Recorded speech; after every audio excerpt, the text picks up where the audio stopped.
میرے دوستو، جیسا کہ آپ کو معلوم ہے کہ حضرت جی رحمہ اللہ کے ولی تھے، اللہ کے بزرگ تھے اور مقرب جیسے بندہ ہوتا ہے نا ویسے تھے۔ آپ نے ویڈیو سنی ہوگی، دیکھا ہوگا کہ حضرت جی وفات سے قبل اپنے مدرسے میں طلباء میں بیان ارشاد فرمایا، تو اسی بیان کے آخر میں حضرت جی نے ایک جملہ کہا، دردناک جملہ، گویا کہ جیسے بندہ ہاتھ جوڑ کے کسی سے معافی مانگتا ہے نا، اس طرح کے الفاظ حضرت جی فرما رہے تھے کہ اگر اس عاجز سے کسی کو تکلیف پہنچی ہو، کسی کو گویا کہ اذیت پہنچی ہو، تو گزارش ہے کہ خدا کے لیے، اللہ کے لیے مجھے معاف کر دو۔ دیکھیں، اتنا بڑا ولی لوگوں کے سامنے، اپنے بچوں کے سامنے معافی مانگ رہا ہے۔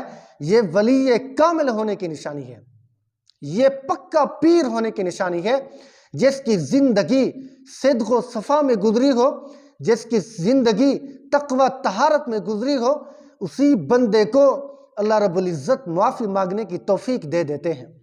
آج دیکھیں ہم کتنا معافی مانگتے ہیں، کتنا لوگوں کے سامنے ہم ہاتھ جوڑ کے معافی مانگ رہے ہوتے ہیں، بلکہ اپنی انا اور ضد میں پکے ہو جاتے ہیں۔ یہ بہت غلط بات ہوتی ہے۔ میرے دوستو، پرفتن دور ہے، ہر بندے سے کسی نہ کسی کو کوئی تکلیف پہنچی ہوئی ہوگی، تو آج وقت ہے معافی مانگ لیں۔ حدیث پاک میں آتا ہے، من سلم المسلمون من لسانہ و یدہ، کہ کامل مسلمان وہ ہے جس کے ہاتھ اور زبان سے کسی کو تکلیف نہ پہنچی ہو۔ کہ آج زیادہ تر انسان کی زبان سے تکلیف پہنچتی ہے، کسی کی غیبت کر دیتا ہے، کسی کو گالی دیتا ہے، اور کسی کے اوپر الزام تراشی کرتا ہے، اور کسی کے اوپر ناحق غصہ کرتا ہے۔ یہ سب ناجائز ہے۔ یا ہاتھ سے تکلیف پہنچتی ہے، یا ہاتھ سے کسی کو تھپڑ مار دیتا ہے، ہاتھ سے کسی کی جائیداد یا کسی کے مال کو چرا لیتا ہے، کسی کی چیز کو اٹھا لیتا ہے، تو کامل ایمان والا وہی ہوتا ہے جس کی زبان اور ہاتھوں سے کسی کو تکلیف نہ پہنچے۔ تو میرے پیر و مرشد، شیخ طریقت اور اس وقت کے گویا کی امام ہیں، تو وہ جب زندگی ان کی اتنی احتیاط کے ساتھ گزری، تقوی طہارت کے ساتھ گزری، اتنے اللہ والے ہو کر معافی مانگ رہے، اور معافی کے وقت پورا مجمع بھی زار و قطار رونے لگ گیا، اور حضرت جی کی آنکھوں سے بھی آنسو آئے۔ بڑے بڑے اس وقت پیر بیٹھے تھے، اور طلباء بیٹھے تھے، مشائخ اعظام بیٹھے تھے، ان سب سے ہاتھ جوڑ کر حضرت جی معافی مانگ رہے ہیں۔ کتنی بڑی بات ہے یار! یہ جب ویڈیو دیکھیں تو خود جتنے سخت دل آدمی ہو، اس کا دل نرم ہو جاتا ہے، آنکھوں سے آنسو ڈھلکنے شروع ہو جاتے ہیں۔ تو اللہ رب العزت ہم سب کو حضرت جی کے نقش قدم پر چلائے۔ میرے دوستو، اللہ والے کو پہلے پتہ چل جاتا ہے، شاید کوئی اشارہ مل گیا ہوگا کہ آپ کی موت کا وقت قریب ہو چکا ہے۔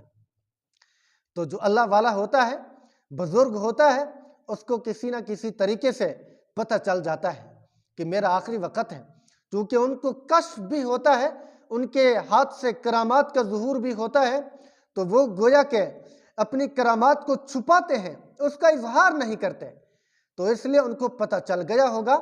تو انہوں نے کیسے لب و لہجے کے ساتھ، کیسی نرمی کے ساتھ، زبردست انداز سے انہوں نے اپنے بچوں سے معافی کا اظہار کیا کہ اس عاجز کو معاف کر دینا۔